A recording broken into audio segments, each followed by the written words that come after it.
ராஜா அரண்யன் episode 2. ஆண்டுகள் கடந்து விடுகிறது. அரண்யன் இளம் இளவரசனாக வளர்கிறான். புத்திசாலியாகவும் வீரமானவனாகவும் இருக்கிறான்.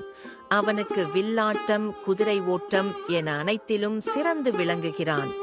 மக்கள் இளம் இளவரசரை மிகவும் நேசிக்கின்றனர். ஆனா இளவரசனுக்கு ஒவ்வொரு பௌர்ணமி இரவிலும் ஒரு கனவு வரும். அந்த கனவில் ஒரு குரல் பேசும். நிலா ஒளி உனக்காக இல்லை இளவரசர் அரண்யா, அது உன்னை எரிக்க வருகிறது. அவன் சட்டென்று விழித்துக்கொண்டு வியர்வையால் நனைந்தபடியே, இது கனவா, சாபமா, உண்மையா, புரியாத புதிராயிருக்கிறதே என்று மனதில் குழப்பங்களுடனே நாட்கள் நகர்கின்றனர். அரண்யன் அரண்மனை சுவரின் மீது நிற்கிறான். நிலாவை நோக்கி பார்க்கிறான்.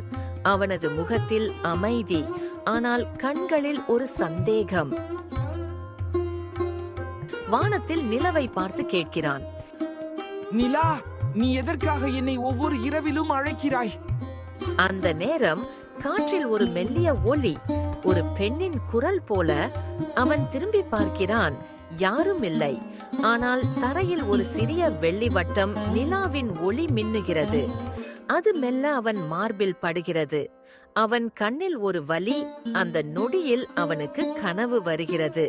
கனவில் அவன் ஒரு இருள் சூழ்ந்த காட்டில் நடக்கிறான். திடீரென ஒரு பெண்ணின் குரல் கேட்கிறது. அரண்யா, என் பெயர நிலவுக்கண்ணி. அவன் குரல் சிறிது நடுக்கத்துடன் கேட்கிறான். யார் நீ?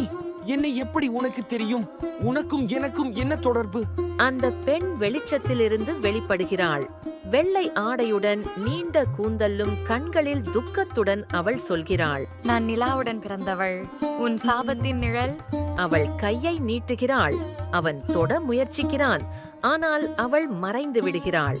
அவன் எழுந்து வியர்வையோடு விழிக்கிறான். மறுபடியும் புதிர் நிறைந்த குழப்பத்துடன் அந்த நாள் கடக்கிறது. அடுத்த நாள் அரண்மனையில் வெளிச்சம் நிறைந்திருக்கிறது. ஒரு புதிய அரச குமாரி மித்ரலேகா பக்கத்து ராஜ்யத்திலிருந்து வருகிறாள். அவள் அழகு, அறிவு, வினைநயம் எல்லாம் கலந்தவள். அரண்மனை முழுக்க அவளை வரவேற்கின்றனர். அரண்யன் அவளை முதன்முறையாக பார்க்கிறான். அவன் கண்கள் ஒரு நொடி நிலை குலைகின்றது. அவள் சிரிப்பால் அவனுடைய மனம் மயங்குகின்றது. மித்ரலேகா அவனை பார்த்து சிரிக்கிறாள். அவனும் சிரிக்கிறான். ஆனால் உள்ளே அவன் மனதில் அந்த குரல் மீண்டும் ஒலிக்கிறது. நிலா ஒளி உனக்காக இல்லை இளவரசர் அரண்யா, அது உன்னை எரிக்க வருகிறது. அதே நேரம் கருப்பு மலையின் உச்சியில் துர்வினி மீண்டும் விழித்திருக்கிறான்.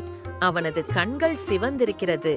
அவன் கையில் ஒரு கருப்பு புகை உருவாக்கி அவன் அதில் தீய ஒளியை எரிய வைத்து சொல்கிறான், நிலவு கண்ணி, நீ போய் மித்ரலேகாவை கொண்டு வா.